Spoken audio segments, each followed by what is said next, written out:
he is bringing in all that wealth to turn Malawi into a technological advanced country where public service is delivered on a cutting-edge technology. That's the blend. I'm an economist. He's the one who's bringing in all this. Am I not looking at the spare key? Because in Malawi, a vice president's office has always been a spare key. It's quite unfortunate, and we will not, Doc, will never do that. No, never. This pair, we want to change history in Malawi.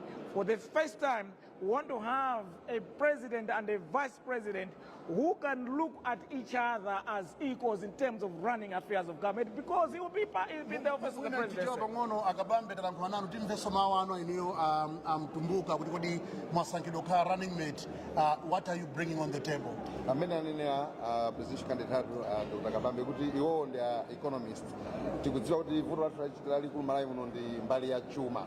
Iwowo atitsogolera kukonza za chuma, ndipo mu plan yawo akambapo za mining, akambapo za mafactory, akambapo za irrigation, tourism muso na kamba somwemo. Koma makamaka zimene zikutanthauza kuti dziko lililonse limene lili mu mphawi kuti lichoke mu mphawi mwina kukonza infrastructure imene anena ija ya mafactory, irrigation, za migodi, komanso misewu, magetsi, madzi, zonsezo mukati myang'ane bwinobwino zijamanena zija kuti technology ndi engineering.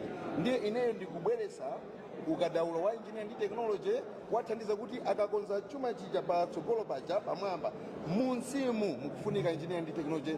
Ndiye ukadaulo umene ndimene ndikubweresa kuno kuti economy ndi engineering zabwera pakamodzi. Amalawi nthawi zambiri amanena kuti akufuna economic engineer Kabambe ndi economic engineer, koma mu engineer umomo mukubwerasa mtumbuka ndiye kuti ndi economic engineer squared.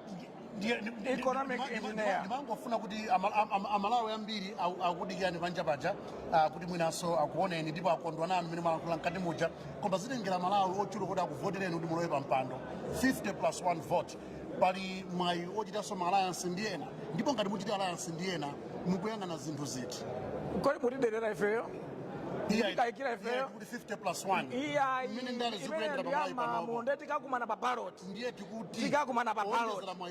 Ifeyo tukemba masanano kutibula kampeni. Munandiona ninabwera pa tractor. Ninabwera pa tractor. Kubwera pa tractor kuja, we are prepared to fight on the ground. And we know all kusukulu amanena kuti mukonze mayeso nkalasi, ukonze 50% and above. Ifeyo kuti tiwine masango 50% and above. Bwana tukawina. Don't worry about that. Tikawina titipula. Titipula tikawina. Iniyo tikudziwa kuti mukuyimira for the sake of mwina Malawi ena amene akuganiza kuti mukuyenda wina mwina first round 50+1. Tikawina, don't worry. Siri kupanga zangu kuti tukawina. I know you as a very transparent person and a very accountable person. Are you going into any alliance with any party?